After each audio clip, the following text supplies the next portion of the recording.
SBS 뉴스입니다. 먼저 오늘 아침 주식 시황을 알아보겠습니다. KB증권 유보나 씨가 전해드립니다.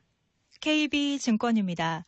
미국과 유럽 등 글로벌 경기 둔화 우려에 코스피 지수가 내림세입니다. 코스닥은 외국인과 기관의 힘겨루기 장세 속에 보합권에서 등락하고 있습니다. 이 시각 현재 코스피는 17.4포인트 하락한 2148.39에, 코스닥은 1.88포인트 내린 734.95에 거래되고 있습니다. 글로벌 경기 둔화 우려가 커지는 가운데 밤사이 미국 증시의 주요 지수가 일제히 하락하며 나흘째 내렸습니다. 이에 코스피 지수가 2140선까지 밀려났고 개인 순매수에 힘입어 낙폭을 만회하는 듯 보였지만 지수는 여전히 약세입니다. 시가총액 상위 종목 대부분이 내리는 가운데 출퇴근 시간에 한정해 카풀 서비스를 허용한다는 소식에 카카오가 3%대 강세고, S-오일은 시장 기대치를 밑도는 배당률을 발표해 5% 가까이 내리고 있습니다. 한편 코스닥 시장에서는 지난해 호실적을 기록한 메가스터디가 급등세입니다. 이 시각 현재 달러화에 대한 원화 환율은 1133원 20전에 거래되고 있습니다. 지금까지 KB증권이었습니다. 청와대는 오늘 오전 11시 반 7개 부처에 대한 개각을 발표하겠다고 밝혔습니다.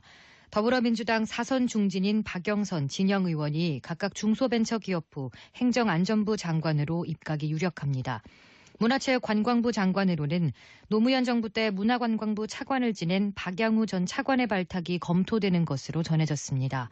또 통일부 장관에는 김현철 통일연구원장이, 국토교통부 장관으로는 직전 정부에서 국토부 2차관을 지낸 최정호 전 전라북도 정무부지사가, 과학기술정보통신부 장관은 조동호 카이스트 교수가 사실상 확정됐습니다. 트럼프 미국 대통령은 현지 시간 7일 북한의 서해 동창리 미사일 발사장 복구 움직임과 관련해 김정은 북한 국무위원장에게 조금 실망했다고 말했습니다. 트럼프 대통령은 기자들과 만나 조금 실망했다, 조금이라며 지켜보자, 약 1년 내에 여러분에게 알려주겠다고 말했습니다. AP통신은 트럼프 대통령이 미국과 북한의 협상이 장기화될 수 있다는 점을 시사한 것으로 보인다고 분석했습니다. 만약 동창리 미사일 발사장 복구 움직임이 사실로 확인된다면 트럼프 대통령이 앞서 공개한 김 위원장의 하노이 약속과 배치된다는 점에서 미 조야에서 강경한 반응을 일으킬 가능성이 제기됩니다.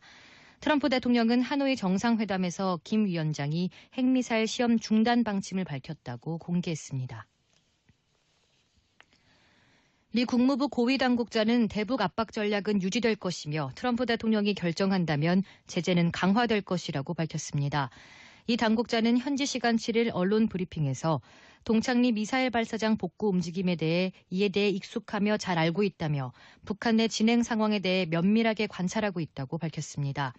이 당국자는 특히 우주 발사체 발사라에도 북한이 한 약속에 부합하지 않을 것이라며 북한이 약속을 지켜야 한다고 강조했습니다.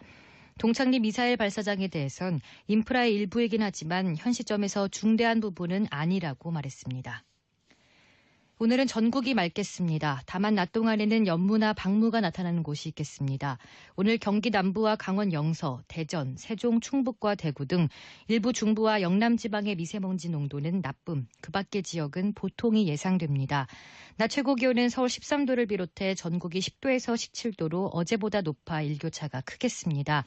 토요일인 내일은 전국이 가끔 구름이 많다가 차차 흐려져 제주도는 오후부터, 전남은 밤부터 비가 오는 곳이 있겠습니다. 주시은입니다. 뉴스를 마칩니다. SBS